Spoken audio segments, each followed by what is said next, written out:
And good evening on this amazing Sunday evening. Welcome everybody to the interview room. So grateful that you're all here. You can see the nut job behind me is in his bed. Buddy's in the house and my sweetheart's in the house. Hey everybody, it's great to be with you tonight. How are you feeling? I'm doing great. How are you doing? Awesome. You look great. We were just talking and running a few minutes behind. But we had a dear friend that I've known for many, many, many years, about 46 years actually. He came over and just dropped in and said, hey. And I was like, what? That was so awesome. So great to catch up with old friends, really. And so that put us a little bit behind. So if this is your first time to the interview room, we're grateful that you're here. We ask for one thing and one thing only. And Karen, what is that? Please hit the subscribe button. Like this video as well, if you'd like it. And please share this out on your social media platforms. We would be very appreciative. It helps our channel grow. And we're just grateful that you guys are all here with us tonight. Yeah, we're very grateful. And we're trying to hit that 300,000. We're getting there. We're getting close, one step at a time. So by you hitting that subscribe button, it really, really helps us.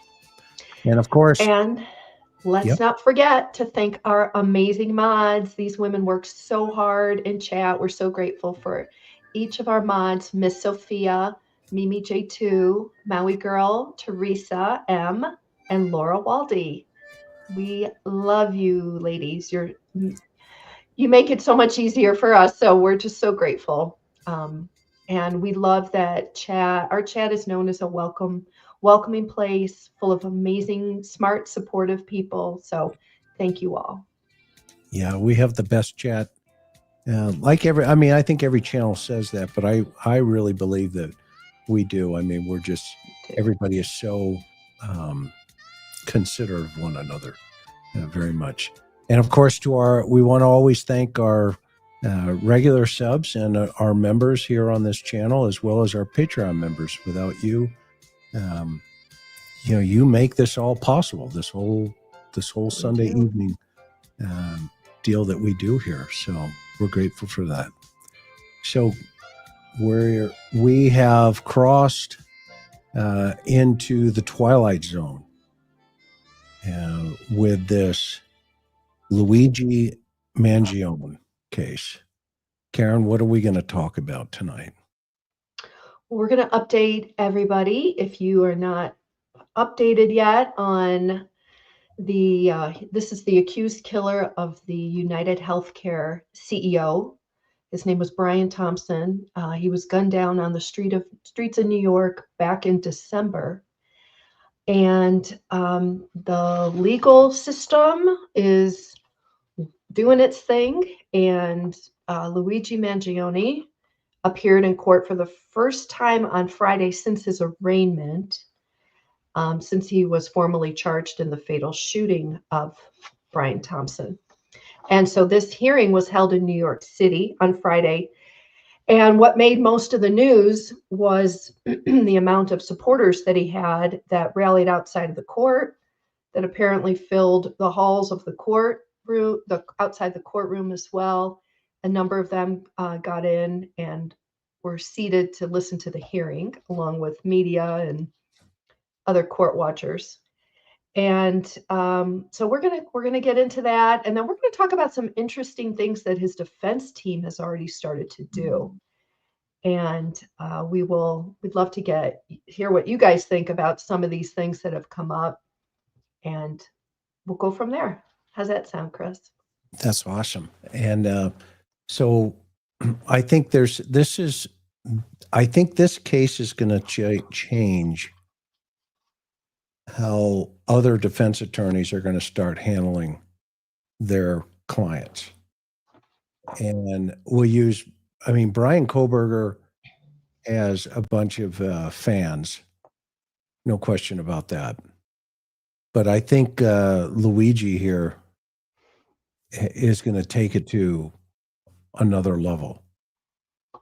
Agree, disagree, Karen? What do you think? Well, it kind of depends. The cases are so different if you're trying to draw any comparisons between the Idaho student murders and this United Healthcare CEO murder. I know where you're going. I get a sense where you're headed.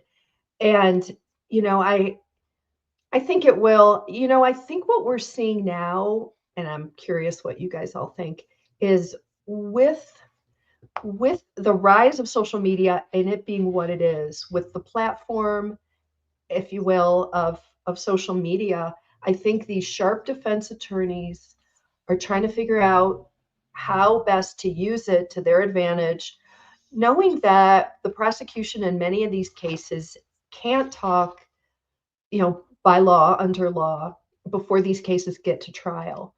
But we're seeing some real crafty defense attorneys figure out how to brand their clients. And I think we're going to talk about some of that.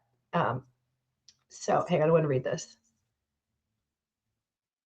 Yeah. Okay. So I don't want to confuse these two topics. The fact that this particular case has drawn so much opinion from people and supporters. Okay, this person's accused of killing somebody. So yeah, you're going to be in one camp or the other.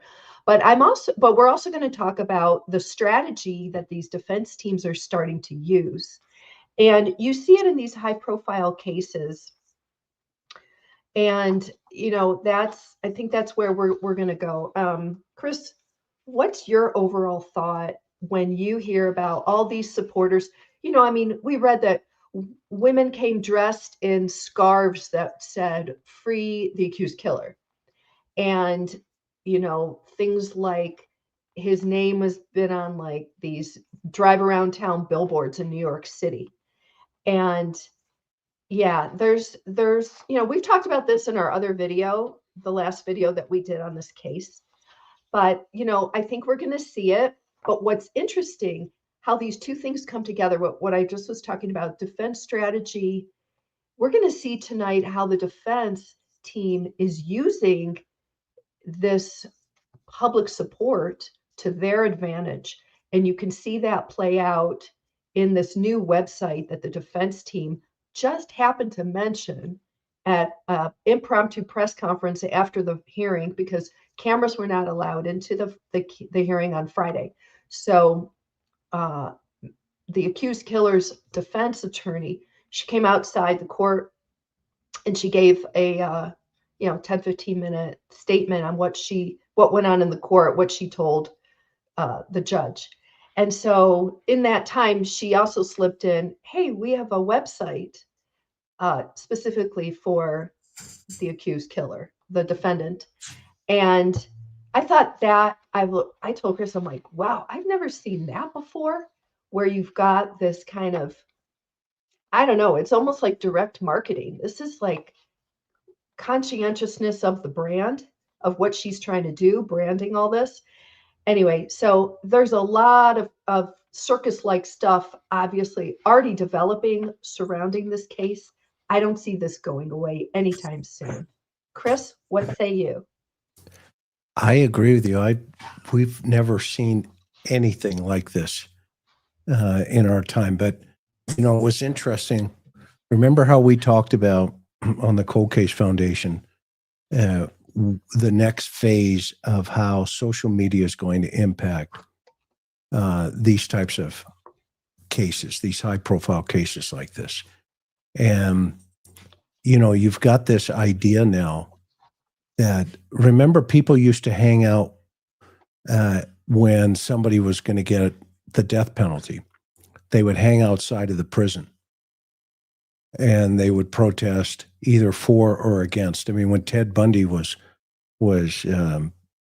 subject to the death penalty, there were people outside with, Fry, Ted, and all this other stuff. And now we're seeing that get ahead of even before the trial takes place.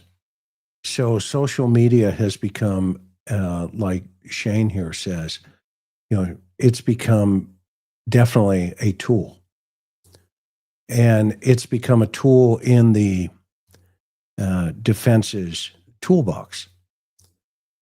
So we're going to see what happens because, quite frankly, there's also a downside to it because it could reverse or it could backfire on folks. I mean, you've got supporters already rallying outside of the courtroom, and they're dressed, to the hilt. Hey, Luigi, look at me. Okay. He's brought into the courtroom with his hands and feet shackled. He wears a bulletproof vest over a green sweater, and it's almost like attending Fashion Week in New York City, where it's the red carpet where they're describing what everybody's wearing, and the defense comes out and starts describing his sweater and that he had to have this vest over him, and I don't know, it was just, if we go back to really what is going on here, I mean, the guy had a weapon with a silencer on it, and he ambushed, whether you like the guy or not, but he ambushed another human being. And not only did he ambush him, but he shot him in the back. The first shot that went off. And we can all watch that video again 1,000 times. But yeah, he straight up assassinated this guy. And now we have this new phenomena of, well, yeah, he's an assassin, but let's, I've never seen a defense team put up a website. Didn't they hire somebody, Karen? Yes. Well, so first they hired, I guess it's guys, an image consultant. Okay. So part of the defense team, he's got different titles, a prison consultant and, defense strategist, who, by the way, is a former inmate who obviously learned the tricks of the trade from being inside the slammer locked up. And he's done this, he's had other high profile clients. So I think it's fascinating that the defense team has brought this guy on. Someone's paying him. And this, obviously, the defense didn't want, the defense asked the judge, can you please remove the shackles of the accused killer during during the hearing? And the judge said, no way, the shackles are staying on. So, the defense isn't getting everything they want. That was a blow to them in a way. But, the fact that there's a job title called prison consultant. Now, I guess you have to have a prior record in order to have that job, I guess. So that's a new one. I've heard of hiring a jury consultant, right? Or I've heard of hiring, somebody who does the survey people, right? We know this from the Coburger Jury case. consultants. Jury consultant, let's do a survey, let's survey potential jurors, et cetera, et cetera. But a prison consultant apparently is only focused on how this defendant is going to look to the jury and the media during the trial. So that's a whole new twist. Yeah, and I mean, to your point, how do you become a prison consultant? How do you get that gig? Right? Well, I've never heard of that. Maybe P. Diddy will hire him too. Maybe they'll get them, maybe he'll get one. But so the judge denies the attorney. What's her name, by the way? The attorney's name. So the attorney's name is Karen Friedman, Agnaphilo. I think it's either Agnaphilo or Agnaphilo. Somebody in chat, tell me if I'm pronouncing it the wrong way. I think it's Agnaphilo. And she's doing a good job. She held a press conference right after Friday's hearing. That's where she mentioned, she summarized what she had asked the judge, told the judge what went on, and then she talked about the website that they have. And we'll get into that more about what's on the website. In fact, Chris, at some point, let's call it up. Let's show everybody what's on there. So yes, thank you, Zoe. Yeah, the wife of Diddy's lawyer. That's right. Her husband is Karen Agnaphilo is married to another defense attorney who represented that particular client. So two very wealthy men. I mean, that he comes from a very wealthy family, right? Luigi? Yes, he does. Very wealthy, very prominent Baltimore family. Okay. And so he can hire anybody he wants. Obviously, P. Diddy can hire anybody he wants. He's got tons of money. And so one of the first arguments she takes up is to get him moved out of the federal metro detention center in Brooklyn, and try to get him to a different place. So obviously she's already working towards, hey, my client's not comfortable. What do you feel about that? How do you feel about that? Well, the one point I do want to make is what's making this a little bit more complicated in this case is that you've got charges from 3 different jurisdictions, but really 2. You've got the state of New York bringing charges. So we're going to sort this out. We're going to talk about this.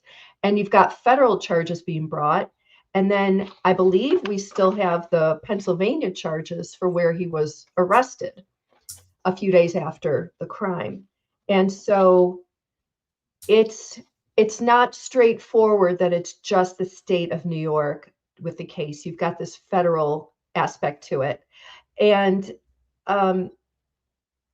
I say if he's facing federal charges, then a federal detention center is exactly where he would need to be pre-trial. Okay, so they're going to move, both the state and the federal cases are going to move on separate tracks, right? And then Yes. so the prosecutors have stated that the state charges would go first, and then from there he'll face the federal stuff.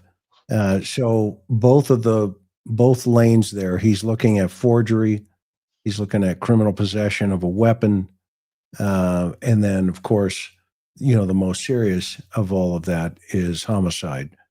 So tell us about the New York charges, Karen. Okay, so he's facing a slew of charges in New York where the crime happened. Murder in the first degree, which is a class A1 felony. So 1 count of that. Thank you, Robin. Appreciate that. He's also facing murder in the second degree, a class A1 felony, 2 counts of that. Then he's got facing criminal possession of a weapon, second degree, which is a class C felony, 2 counts of that. Criminal possession of a weapon in the third degree, that's a class D felony, 4 counts of that. Criminal possession of a weapon in the fourth degree, a class E felony, 1 count. And criminal possession of a forged instrument in the second degree, class D felony, 1 count. Chris, would that be the 3D printer created gun that he had? Probably, yeah. A forged instrument? Mm-hmm. Okay. Yep. And we call this a PhD. And it's piled higher and deeper. Okay. Those are the New York charges. Obviously, the murder. Let's not forget and let's not lose, clarity on who the victim is here. Whether we like the company he worked for or the decisions that he made, as I used to say to defense attorneys who would ask me, if I was investigating a prostitute's murder. Well, isn't prostitution a crime? And I would answer yes, but the death penalty is not the punishment. And so that's the key here. Let's always remember that somebody's life was taken. Thompson's life was taken by somebody who snuck up behind him and executed him. And there's one part in the video that I was watching again today where he absolutely turns around and he's looking at the person that's going to kill him and is going to leave his children without a father. And that moment in time, let me see if I can pull it up here for a second. Hang on, give me 30 seconds here. While you're doing that, I just want to remind everybody of the charges that came from Pennsylvania. And just to remind everybody that the accused killer was arrested at an Altoona, Pennsylvania McDonald's several days after the crime happened. So here's what he's facing for charges in Pennsylvania. Possession of a fraudulent document, ID, a fake ID, 2 counts. Possession of a firearm without a license, 1 count. 1 count of forgery and 1 count of possession of a firearm. It was reported that he had the gun that he used in the crime in the backpack that was with him in the McDonald's when he got arrested. So those are those charges as well. Yeah, so the shooting, as you remember, just look at that right there. This picture. Yeah. Okay. We're gonna bring him to reality, i.e., his attorneys. This is reality. Now, the difference between law enforcement and the court says innocent until proven guilty. Law enforcement's job is to catch the person that pulled that trigger. And when they arrest somebody and read a Miranda, there's an assumption that this guy did it. So that assumption doesn't change until it gets into the court system. And that's where, the allegations come in, allegedly. Okay. But law enforcement, when somebody pulls a gun on you and law enforcement sees it, or they have the evidence to say, hey, I'm watching this guy pull a gun on me, you only have a split second to make a decision. Well, unfortunately, this guy did not have a split second to make a decision. He doesn't even see it coming. Now that's another level of evil, where you sneak up on somebody under the idea of a cause, and you execute them. Okay. Well, okay, great. We may not agree or like the idea of what they were doing or what he was doing, meaning the victim. But can you have the same level of empathy for the boys at home? This guy has children. These children didn't have a choice. And this is the part right here where, if you look at this, you see Thompson, the victim, is looking at this total stranger to him who's shooting him. That's what's in his mind.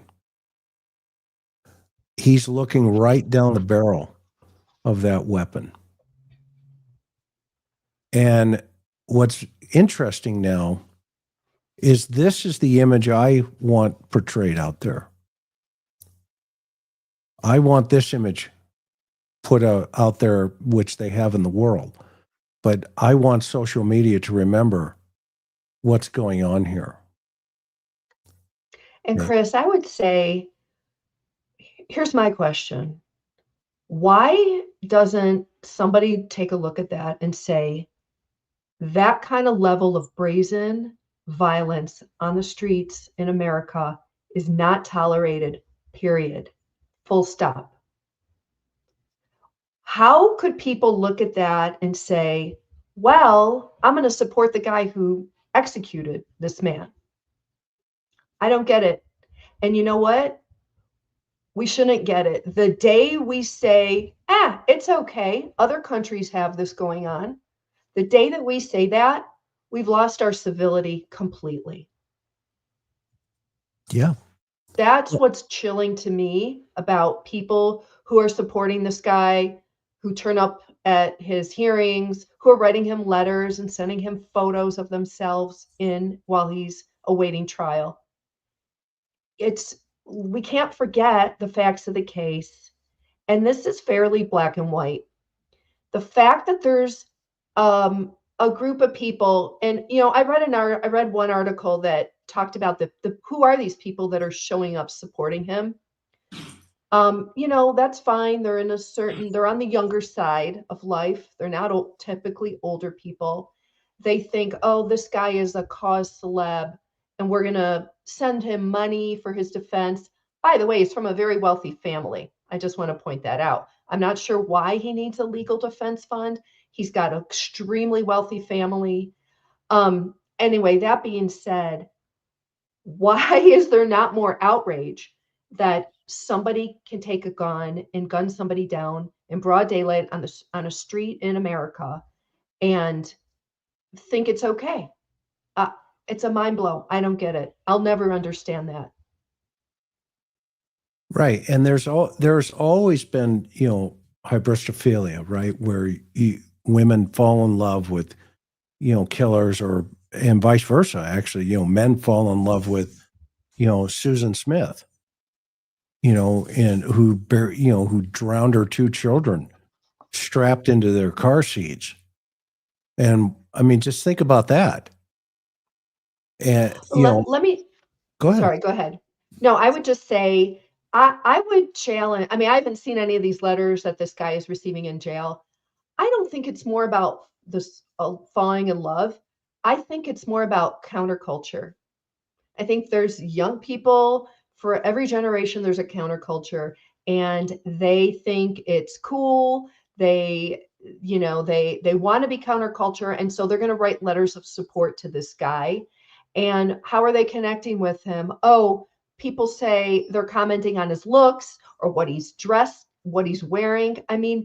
It's crazy. It's literally insane. The only reason this guy is in the public forefront is because he allegedly committed a heinous crime. Okay, let's let the trial play out before we can say if he did it or not. I don't know. The video speaks for itself, but I don't see this as women who are like in love, like let's say with the Menendez brothers and writing those letters. I think it's more, you're in a certain age group. Again, counterculture, you've been taught certain stuff in your schools and places of education, and you want to take a stand on something that they think this is taking a stand on. And I think that's what's happening. I think that's who's turning up at these hearings. What do you think? What do you think about? Do you think it's just a younger generation, or what? I mean, there's a lot of people that had families, that felt that they were, unjustly, taken from them based on the healthcare system. What say you? Well, again, it goes back to, if you had a really horrible situation with the healthcare system, and if you're, again, able to look at this case, that video, and watch the shooting and come away and say, well, yeah, that man deserved to die, then we have no civility. We have no civility. Two wrongs do not make a right. It's like basic. That's like basic moral basis that we all operate under. And the day that we don't is going to be a scary time. And, using this particular case as a scapegoat for all the people wronged by the healthcare system, I'm not saying that they don't have just complaints. Of course, I'm sure there's a lot of horrible stories. Almost everybody has one of their own. I had one when my father was gravely ill with a very rare disease. My father paid into a healthcare system, the Blue Cross Blue Shield, for 35 years, got diagnosed with a really extraordinarily rare disease, and the insurance company refused to pay for his healthcare for experimental procedures. And so we as a family had to fight and write letters. And and my father went through a procedure, and he passed away during the procedure. Okay, a lot of people have even worse stories. Again, it's still not an excuse to take a look at this case and situation and say it's okay to gun down somebody in bold, brazen, light of day because you think it's a just cause. One of the things that really, I've asked this question 100 times about, 1933 to 1939. What was it with the neighbors who were on the outskirts of Dachau, for an example, or Auschwitz? And what was it that every single day they could, walk past those prisoners, reaching through the bars, begging for anything? What was it in the human condition that allowed them just to look past it? And I would submit to you that our society is on this cusp. We have become so angry as a culture that we, it's one thing to, in the news business, as you guys used to say, if it bleeds, it leads. Yeah.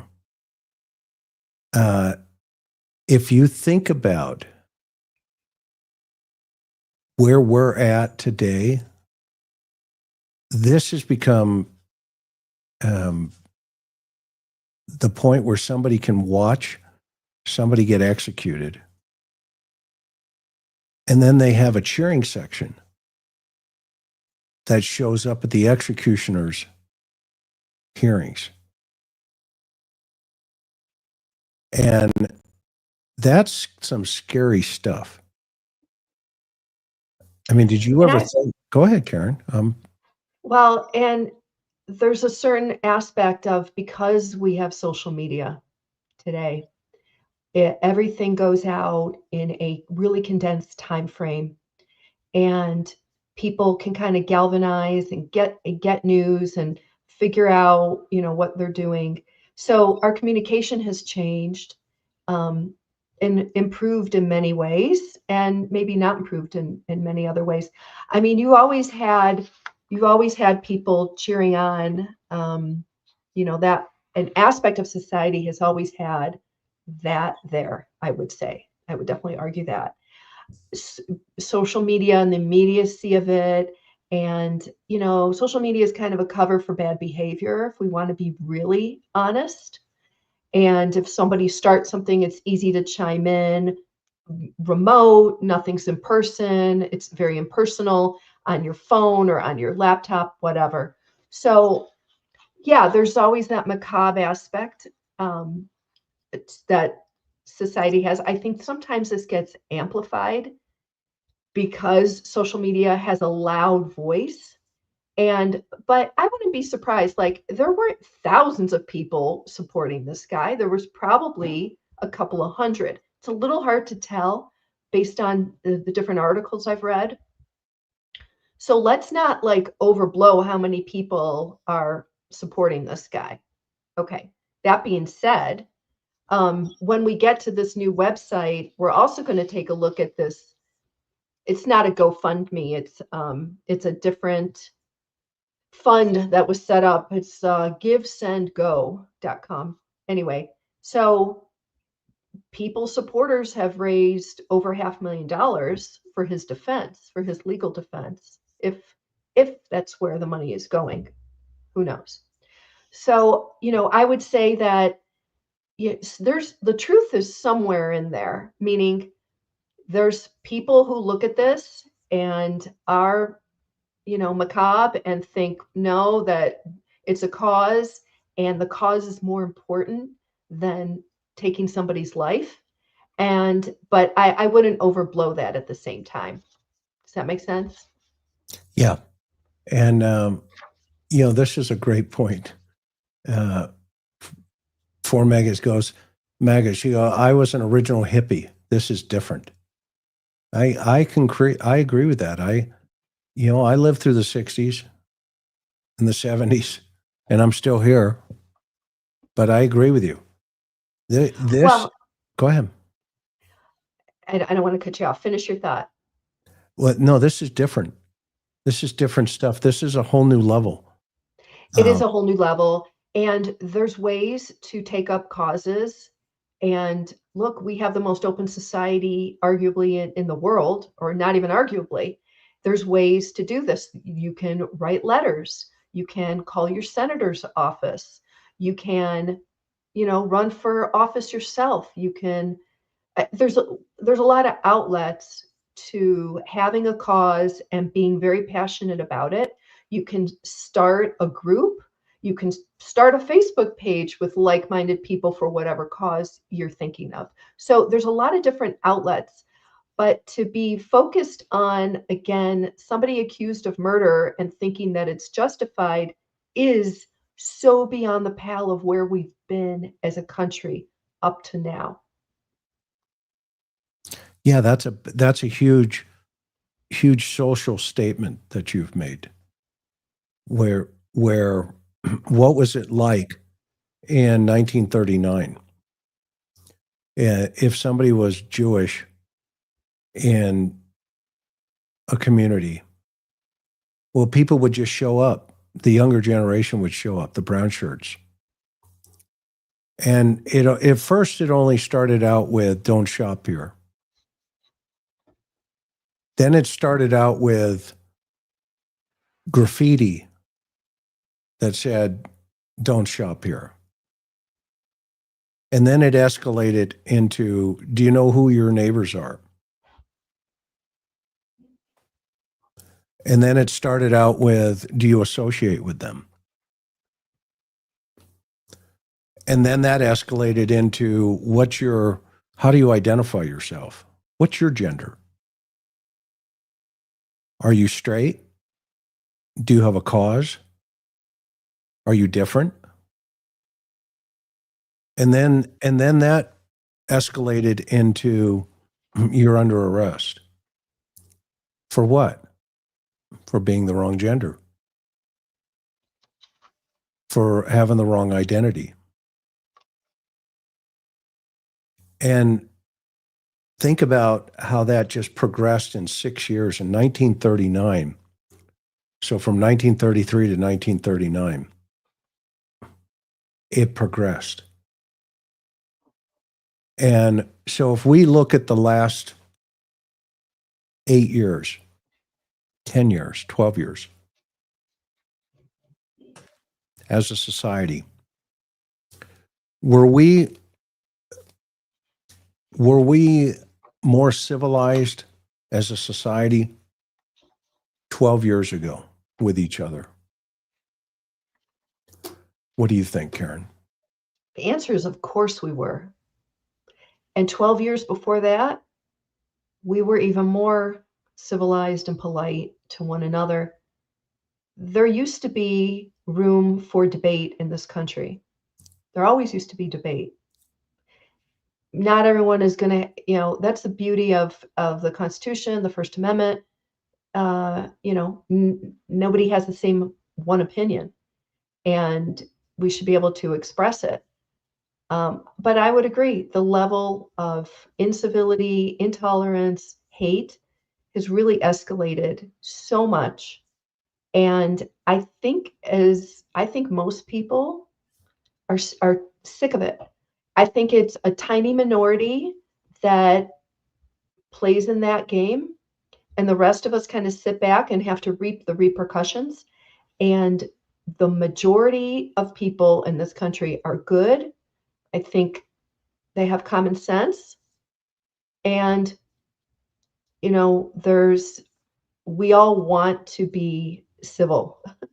An uncivil society is not a place any of us want to live. And so these seems like very basic things. And yeah, nobody can agree to disagree anymore. Yeah, exactly, Caitlin, well put. And it's like, why? We all can get back to that. We absolutely can. It shouldn't be something that's like, oh, lost forever. When we all were growing up, it was different. Yeah, it was different. But civility is free. It's free. It's all about not putting ourselves first. It's understanding, you know what, my neighbor has a difference of opinion than me. That's okay. There's room for all of us. And I think it starts at the basic level. And there's and again, I hate to use social media, but depending on where you go on social media, there's just this escalation of fervor and hate. And I don't know why it has to be there. I really don't. Well, let's just break this down to a much basic concept. All right. When we as a society get to a place where murder is celebrated,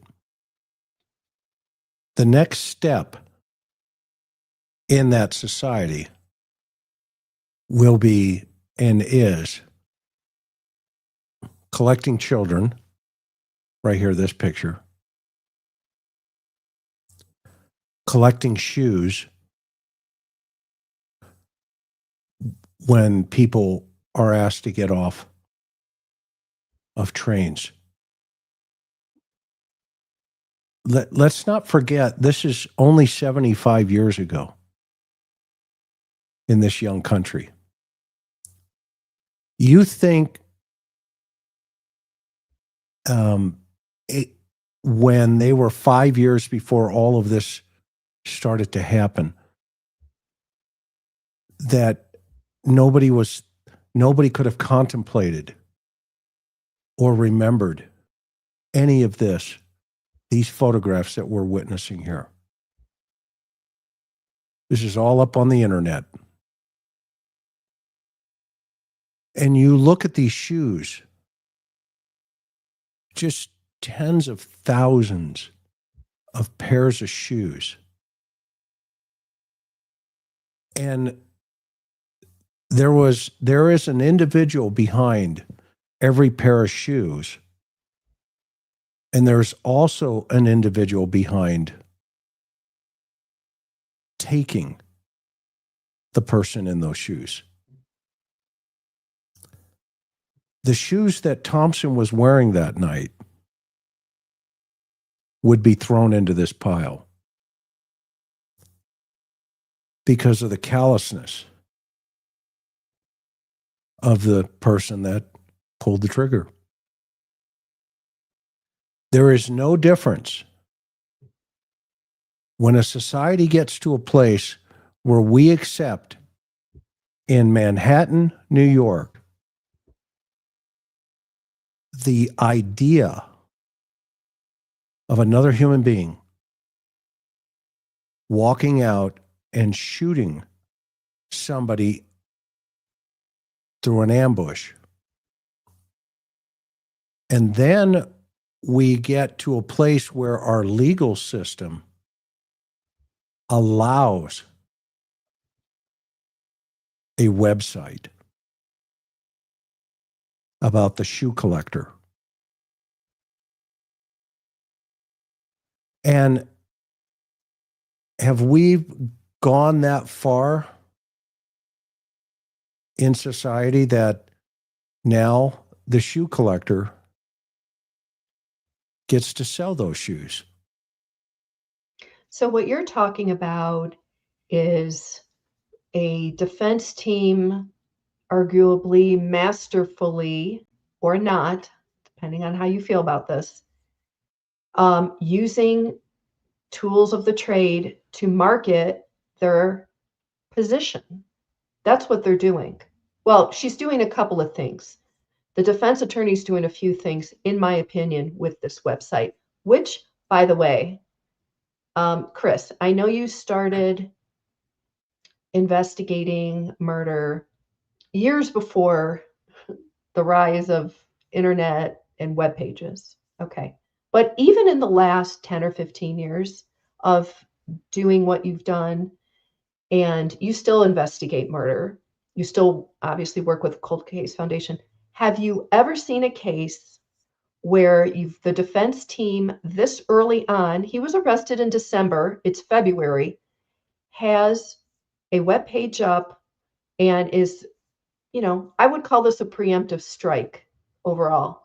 And they're doing a couple of things with this particular website. Have you ever seen this before? No, never. Yeah, never. So in walking through this for a minute for this on this web page, they've got case updates. Okay, so she's going to put dates of the next hearings and that kind of stuff. Okay, no problem. Under attorneys, there are bios for the defense team folks. Not all of them are on there. Somehow the prison consultant person, he's not an attorney, but he's not listed under that. Statements, and we can talk about this in a minute. The homepage has a statement from the accused killer. Okay. And he's essentially thanking everybody out there for writing him letters in jail, awaiting trial, and for donating to his legal fund. Okay. Under the frequently asked questions sections, this is where I kind of went, oh, wow. Okay. In fact, we can click on that and take a look. And by the way, under contribute, they are, you can say soliciting people to send money and pay for his legal defense. That's, in my opinion, that's bad. Chris, let's click under frequently asked questions. This is the part that really, the whole thing gets to me, but this one, I just think you guys need to know about. Okay, let's scroll up. So they post their own questions. Where is this person in custody? Here we go. Scroll up a little more. Can I send mail to him? Now, we're not going to show the address. No, let's show the address. Okay, and wait, let's send him some mail. Let's scroll it up, Toe. Keep going. Topher. Keep going. Okay, stop. So click. Oh, hang on. No. Let's go through a couple of these. Okay, go back up. Sorry. Do you want me to go up, hon? Yes, go up. Yes. Where's Louis? Where is? Okay. Where's he in custody? Okay, fine. Number 2, can I send mail? Can he respond? Click on that. Okay. So his defense team is saying, yeah, he's allowed to write and receive letters in custody. Okay. Keep going up. Let's see. Due to the volume of mail and letters, it could take a while. So here we go. Here's the address. Hey, everybody, if you want to write to this guy, here's the address. Okay. Great. So let's write to him and tell him, why did you kill Thompson? Flood his in basket with questions. That's what they're asking for. They said, hey, you guys have a lot of questions. Great. Let's ask a bunch of questions. How'd you make the gun? Put all this mail into his in basket so when they do a search, they do a cell search, they get all of the, why did you kill this guy mail? I mean, I've never seen anything like this. You have a defense attorney putting a website together, and they're encouraging the public to write him letters. This guy is a shoe collector. So keep going because it gets a little worse, in my opinion. It's not Okay. just letters. Go to the part about can we send photos? Okay, hang on. Can I send Yeah. Luigi Okay. Are there any photos? restrictions? Wait, go to the any restrictions part on the mail. Keep going back up. You missed it. Up a little more. Little more. Right there. Click on that. Return to sender. Okay. Any restrictions? Okay, so now they're talking about if you address this incorrectly, it's not going to get to him. Okay. May I send him items like books? Okay. I'm like, what? What do they want? What's the next question? May I send him a sharp filed object and bake it in a cake? I mean, this is crazy. Click, Chris, click on may I send him items like books, the next one. Click on that one, and then we're going to go the other one too. Okay. Okay. So, oh, okay.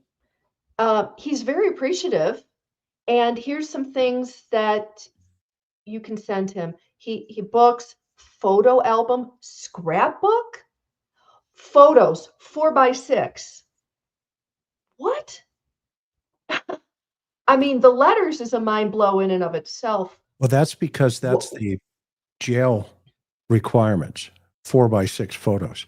So Okay. family can only send 4x6 photographs of a family. They can't be any bigger than that. So what they're doing is they're telling the public it's the only way. Please note though that wardens have discretion to adjust these limits. So what they're saying, what the defense is saying, push the limit, push it. Even different case, Ann Taylor has not come out and told people, hey, I know you folks are writing my client. Go ahead and include some photos.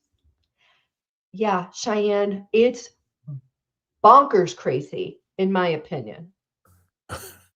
Well, yeah, I mean, and again, that's what's wrong with our culture that it would even be, even the thought of any kind of celebrity attached to this is crazy. Chris, let's go to the other one, the other frequently asked question on here. Okay. Okay, that's photos. What else What can do I send him? It's like, what? Okay, so they're, women who want to send really crazy stuff in the mail to him, they're saying, no, don't do that. Just send mail, news articles, photos, books. Have we lost our mind? Seriously. And okay, so then come on, we're a smart, sharp crowd here. Why would the defense encourage the public that they know is already going to have an interest in him and write him anyway? Why are they encouraging this? Chris, in your mind, what um so we'll have a link to the website. We have no problem sharing that. That's fine. But Chris, with a defense strategist mindset, what is the defense team trying to elucidate here? What do they really want people to send in? What are they trying to amass? Because by doing this, they're actually probably soliciting. This is almost a solicitation in a way. Maybe if you're following this case, you didn't even think about writing this guy, and now it's like, well, there's the address. It's pretty easy to they're trying to send him something. develop? They're trying Why to are they develop. doing this? Yeah, they're trying to develop jury empathy. Don't be surprised if that big stack of letters doesn't show up one day on the defense counsel's table, and that they'll argue to try to get it in. They're trying to normalize him. And during the opening statement, it won't be evidence. Remember, the court will tell the jury the statements from the counselors, they have to abide by the evidence that they see in the court.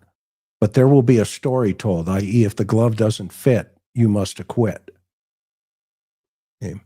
It's going to be the same principle. Look at all of these letters, ladies and gentlemen of the jury. My client, Mr. Mangione, he's a good guy. What you see on that video, he was maybe having a bad day. And by the way, he's a warrior for our society. Never mind, nothing to see over here.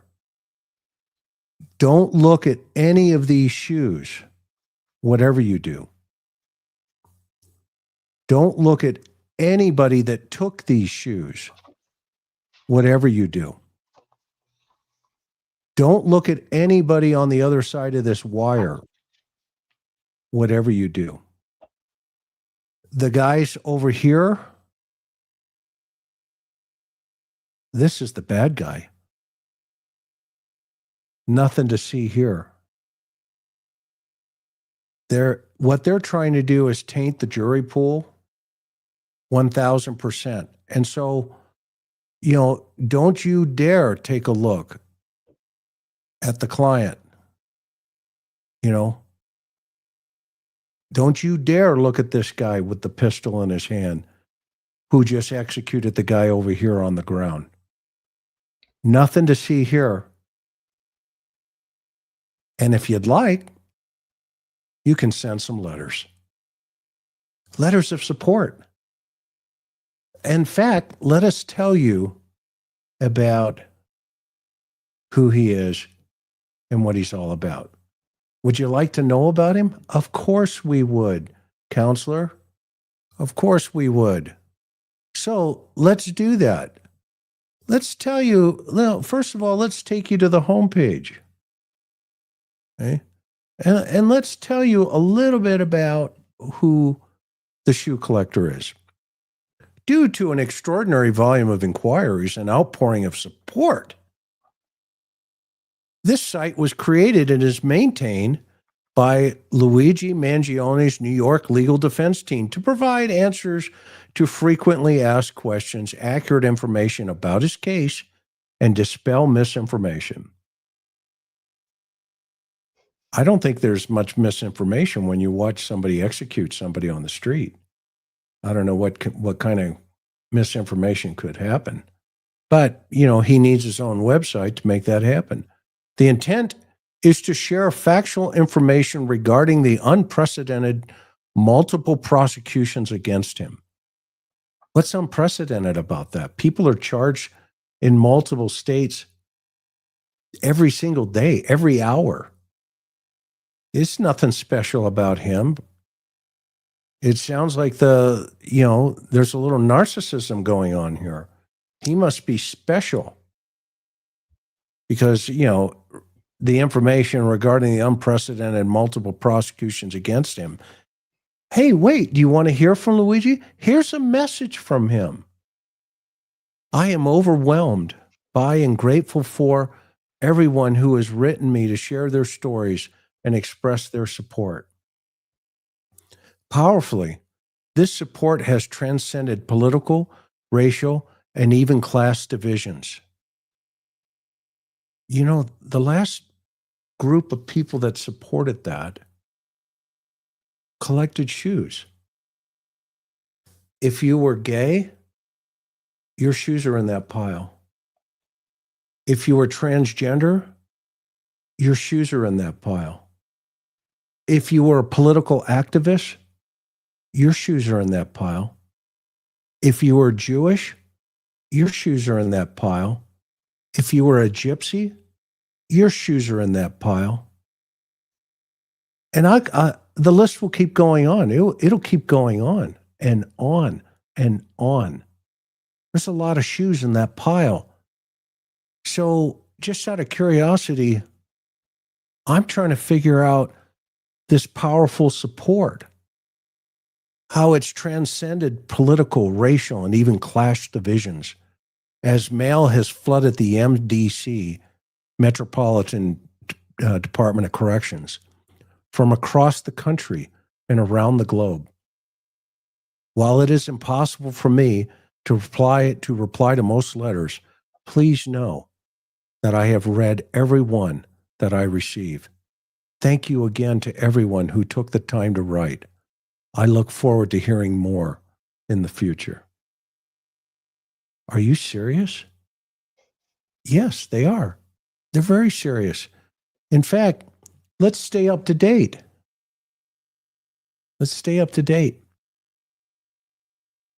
Yeah, what we're seeing, this is branding. This is branding. This is public relations branding is what it is. And it's defining the narrative always ahead of the prosecution. Prosecution's not going to be able to talk about the case. They might not even be able to talk about any form of this outside of the hearings before the trial. So they're taking advantage of the tools out there. You know, here's always a good one. Look at all the different markings that were on the prisoners' uniforms in World War II. If we think about this, okay, look at all the different charts here. Every color meant that person fell into that category. So how would you have liked to have been gay in 1939? Well, they have a color for that. There's a color for that. Well, what if you were a CEO of a healthcare company and people were doing things that you didn't agree with? They have a color for that. There were, professors, librarians, by the way, had their own color. Librarians would be killed and executed. This chart and these charts in these photographs, okay, were beyond religious boundaries. We forget that. They were persecuting business people, businessmen and women, and their children. If your father was a CEO of a company, they didn't just kill you. They killed the whole family. They round them up. Is that what we're heading for when we have websites saying, take a look at me, the shoe collector, and I'm grateful that you're here. I appreciate you coming in. Hey, I've got a little message for you. Before I operate on your children's bodies and violate them and destroy them. You see, he did not care that Thompson had a family at home. He didn't care because it was about him. It's all about him. Completely. In fact, you can even contribute to him, as Karen was talking about. Members of the public who would like to contribute to his legal fund defense can do so by the following legal defense fund posted on GoSendGo. Legal Fund, Luigi Mangione. That's nuts. This guy's from one of the wealthiest families on the East Coast, where a bad day in the Hamptons because it rained brought him problems. Karen, what do you think about the idea of this fundraiser of support? He's drawn over $559,000 right now. Don't you think that should go to the victims' families? The kids? I do.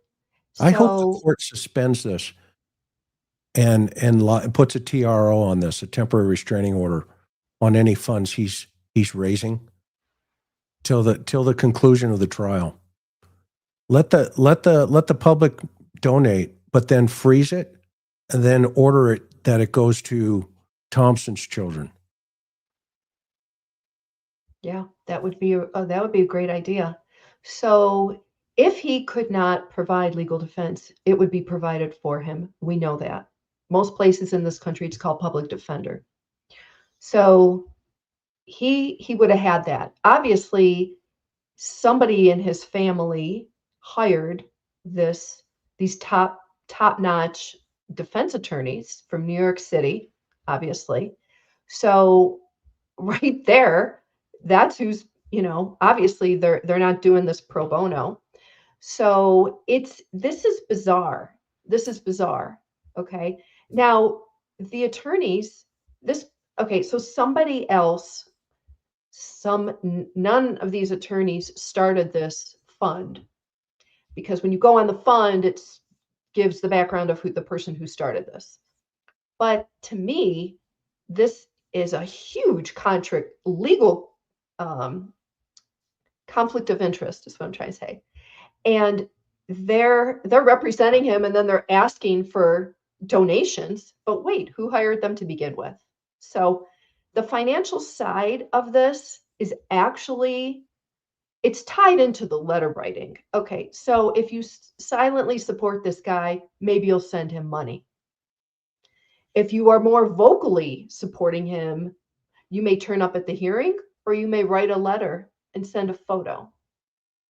Either way, I think, look, we know this has gone on in really high profile murder cases. We've seen it lately. We've seen it in decades past. And it goes on. It's usually like such a small percentage of people doing this. It's, it goes on, but why make a big deal about it? In this particular case, it seems that there are a lot more.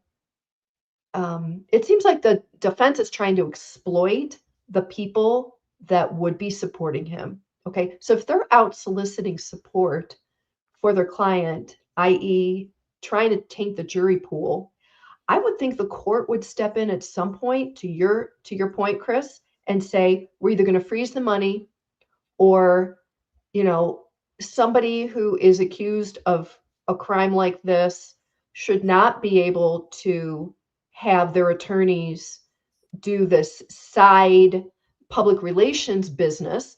It should all be in court, filed motions, appearing before the judge at the hearings.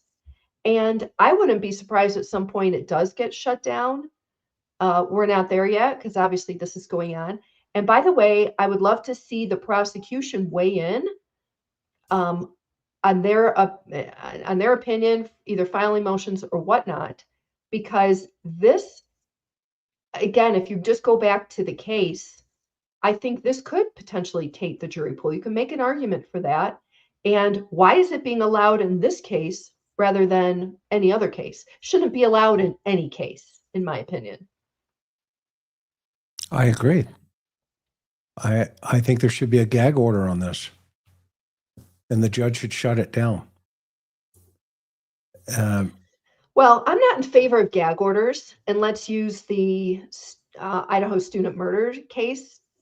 So as a journalist, I'm just always for sunshine, always for no gag order. Let's put this information out as much as legally as possible without tainting the jury and without, obviously, the defendant losing his rights. But a gag order, as you saw by that defense team in the Idaho student murders case, I think that defense attorney artfully got around it. Yeah, I mean, the Lively Baldoni defense team sounds like it's getting around in the defense network. Well, but to that point, that is a civil problem. That's a civil lawsuit. We're talking about murder. We're talking about capital offense, felony murder. So yeah, great. It can work in Hollywood with A-list or B-list stars, but why is it being brought in for this case? It's totally different set of circumstances than one person in Hollywood suing somebody else over a movie deal. Yeah, it's I think it's even deeper, right? I mean, if we go into just the core level of what's going on in our society, where we think about the timeline, let's talk about the timeline of how this thing went down. Okay. Uh, Bring us back to that December 4th, 2024 day, Karen. Tell us about that. Which really wasn't very long ago. It was less than 2 months ago. Yeah. Is that right? Yeah. Wow. So on December 4th, it's 6:44 in the morning in front of the Hilton Hotel. This is where the United Healthcare group was holding an annual investor conference. So at 6:44 in the morning, Thompson was shot and killed on the street. And we can go back and look at that video. And he was shot in the back. As we already said, he had no inkling this was going on, in cold blood. Okay. Let's just pull that up. Anyway, and so the shooter flees the scene. We know that. At about 6:48, less than 5 minutes later, the accused killer enters Central Park on a bicycle, and investigators say he ditches that. That's where he ditches this gray backpack that we see him with. So that's in Central Park. And a short time later, between 6:56 a.m. and 7 o'clock in the morning, the accused killer gets rid of the bicycle and gets into a taxi, heads north at 86th Street and Amsterdam Avenue. Then he boards a Greyhound bus to an unknown location. Okay. 5 days later, December 9th, after 5 days of an intense manhunt search, the accused killer was spotted inside a McDonald's in Altoona, Pennsylvania. And he was arrested after police received a tip that he was in there eating in the morning. And that was, I think, around 9 in the morning. Mangione was sitting at the back of the McDonald's wearing a blue medical mask and on a laptop computer. And that's where they made the arrest. Yeah, I mean, just look at him on the right there. He's wearing a schmata, which is it's basically the type of vest they throw on you when you first arrested, and they put you in a observation room to make sure that you're not going to hurt yourself. So they put these little vests on them and throw them in the rubber room. That's what they call it, for a little while. And so he goes from this on the right there, the far right, to shooting Thompson, to this when he's arrested. Allegedly Shooting or allegedly arrested. Allegedly shooting, definitely arrested. Yeah, allegedly shooting. The allegation is he's under arrest for shooting. And then it goes from this little, turtle suit to his attorney standing out in the public and telling the public, hey, I just want to give you an update and, let you guys know that, due to the extraordinary, information put out, I have to tell you, I cannot believe, but since the video cameras, the application for video of today's proceeding was denied, blah, blah, blah. He is constantly surrounded by law enforcement. Well, here's a hint. He's in a lockup facility. They call it jail. Okay? There are a lot of law enforcement in that jail. He's in shackles. They do that in jail. For the really bright defense here, they do that a lot. Okay. And he is wearing a vest today. It looked like, oh, you mean like this kind of vest? Or are we having a fashion statement here? Okay. I don't even know. It looked like, I don't even know what it looked like, but it was a very serious vest with his legs shackled and his arms shackled. And so he is being treated differently because he is being held in federal custody. Chris, let me interrupt you. He's being treated differently because he's getting a flood of letters because you, the defense attorney, are asking and soliciting the public to write to your client. That's why he's getting treated differently, in my opinion. I can't wait till they put the electric belt on him and unshackle him. I would have enjoyed having that button in my hand. OJ had one. Okay. OJ had one. People don't know this, but underneath his suit, he had an electric belt. And all the the deputy needed to do was go, bzz, bzz. I mean, man, I would donate to his cause just to hold the button. And on behalf of Thompson's children, bzz, how about that? I don't want to mess up your sweater or anything, because didn't he have a green sweater on or something, Karen? He did. Mm-hmm. And I got to tell you a funny story, everybody, tonight. Wait, let's read this first and then tell the story. Go ahead, read it from Brown Eye Girl. Thank you, Brown Eye Girl. So she says, I don't understand how you can claim innocence while collecting monetary benefits from people who are clearly doing it because they believe he did it. Why not tell the people to wait to support the real person? Great point. Yeah, exactly. Some other dude, as Chris likes to say.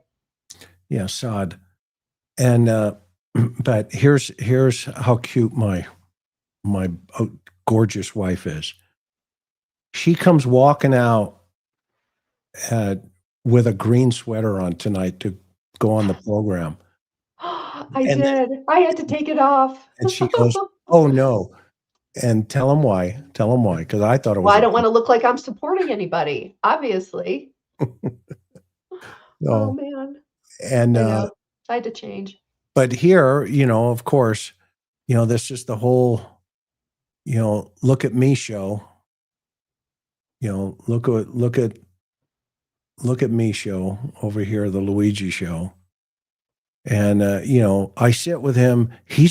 When I go visit Luigi at MDC in Brooklyn, I sit with him. He's unshackled. He walks around freely in the visiting area. With all the guards around you, and it's attorney-client privilege, no recordings, no nothing. But guess what happens if he attacks you or you're walking away and he shoots you in the back? Allegedly. Okay. With all those guards, they tackle him. Okay. And you don't want, but of course, but for whatever reason here, despite all the law enforcement, they need him to be wearing this vest. You know what she's going to do? She's going to give us a ton of content.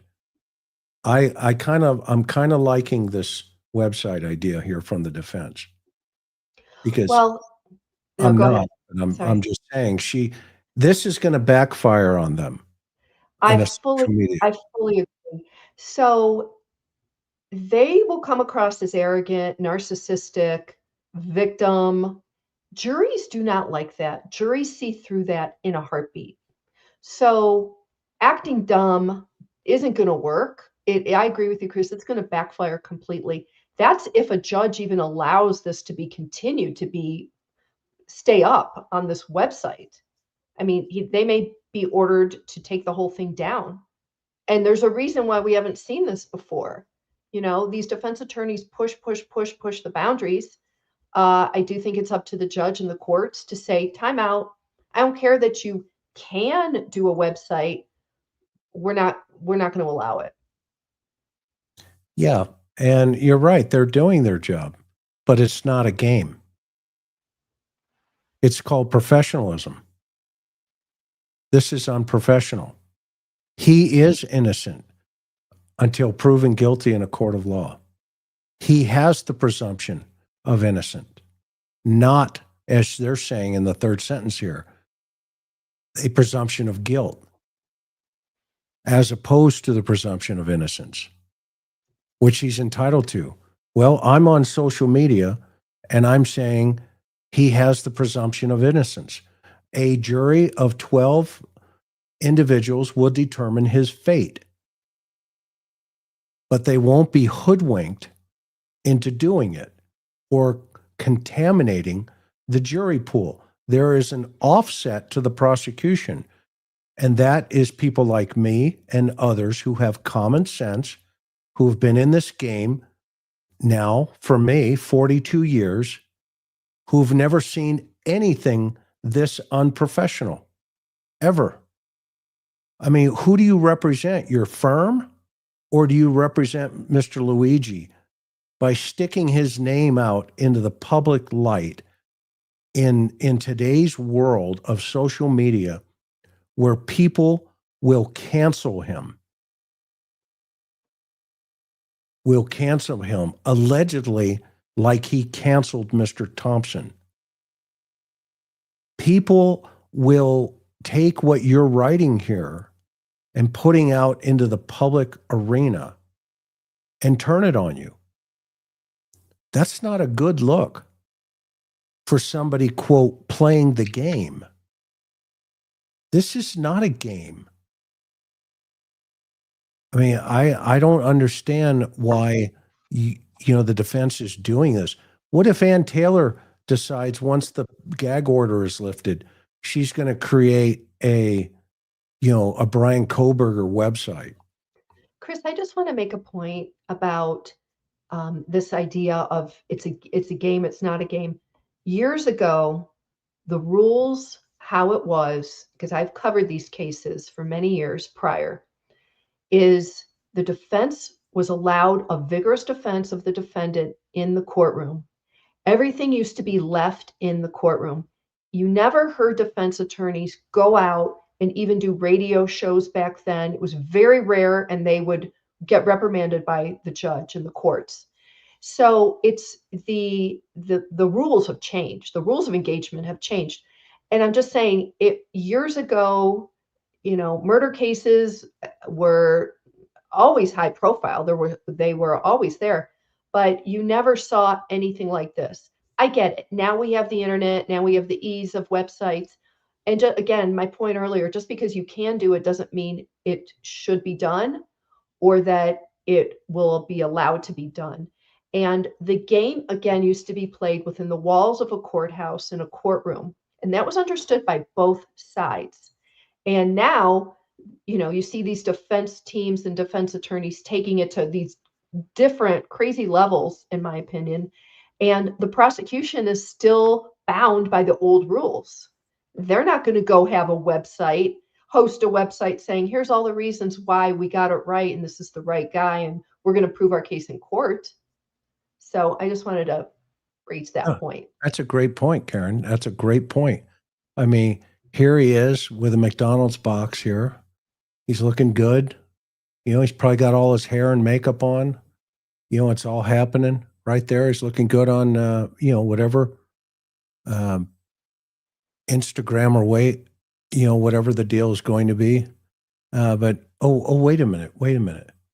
That was the chief of detectives of New York City, and the New York mayor, full hair and makeup done, sitting down and giving an interview for television. Oh, I must have screwed this up. She is saying there was an HBO documentary where the chief of detectives in New York City and the mayor were sitting down, in makeup, giving a full interview for television and talking about the evidence in his case. or maybe I'm just confused. Is this his Instagram? I'm not really sure which one this is here. Is he looking good here? Uh, am I missing something? Look at his eyebrows. Look how well manicured those eyebrows are.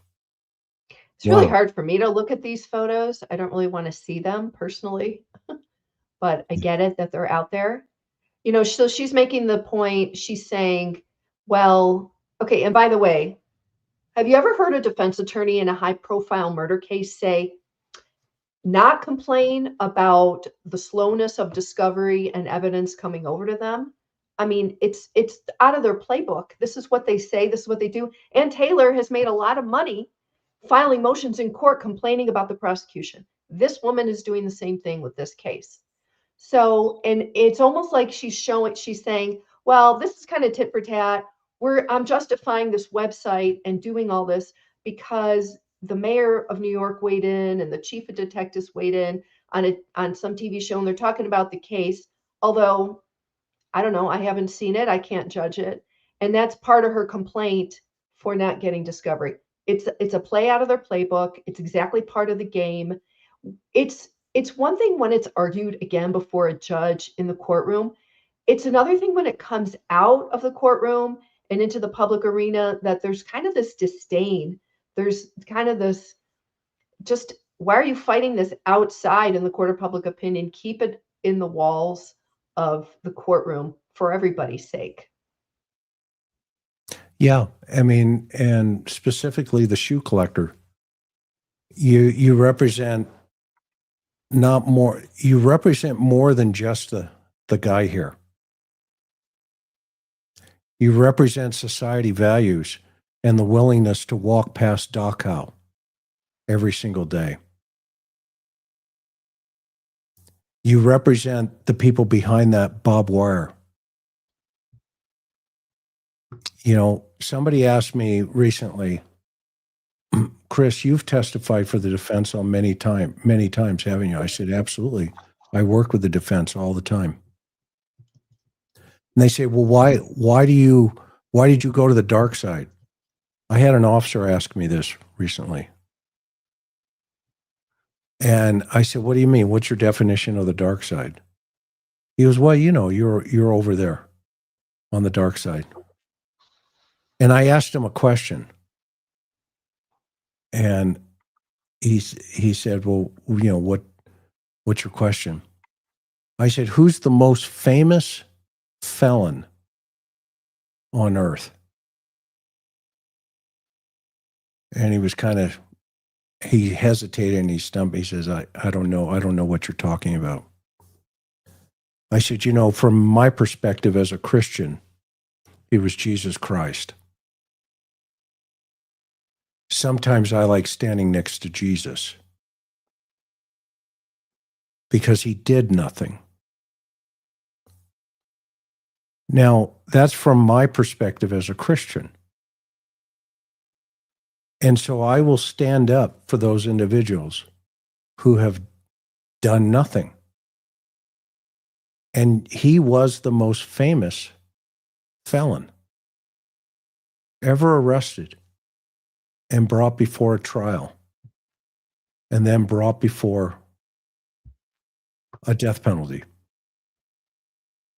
But they found no evidence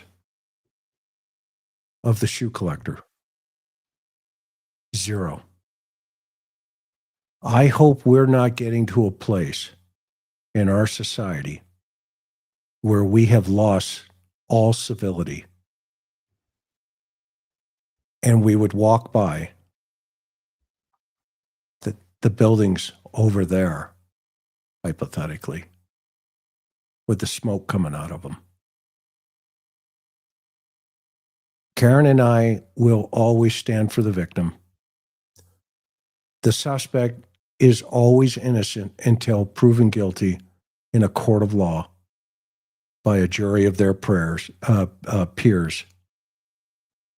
They will always have the presumption of innocence here on the interview room.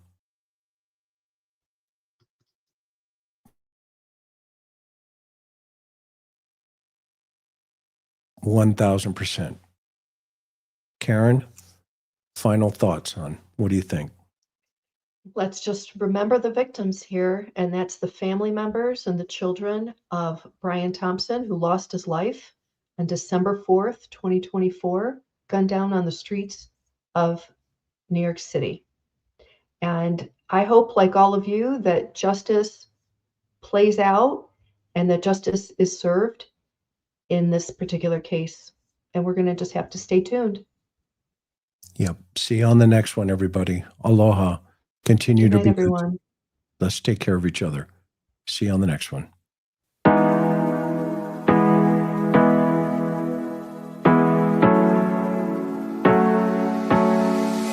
Hard working every day, I'm stressed out 24/7, babe.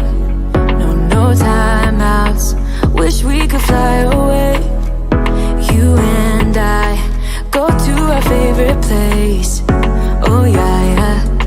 Make special memories together. I'll be your company now and forever. I say we fly away. You and me go to our favorite place. Feeling the sun on my face in Hawaii. With you, Hawaii. With you, Hawaii. With you, Hawaii. I need a summer breeze, some fresh air to put my mind at ease. No cares. You wanna come with me? Me and you go to our favorite tree. Are you ready now? We jump on a plane now. We're taking away. Yeah, we're taking away. Don't hesitate now. We're taking away. Yeah, we're taking away. We'll never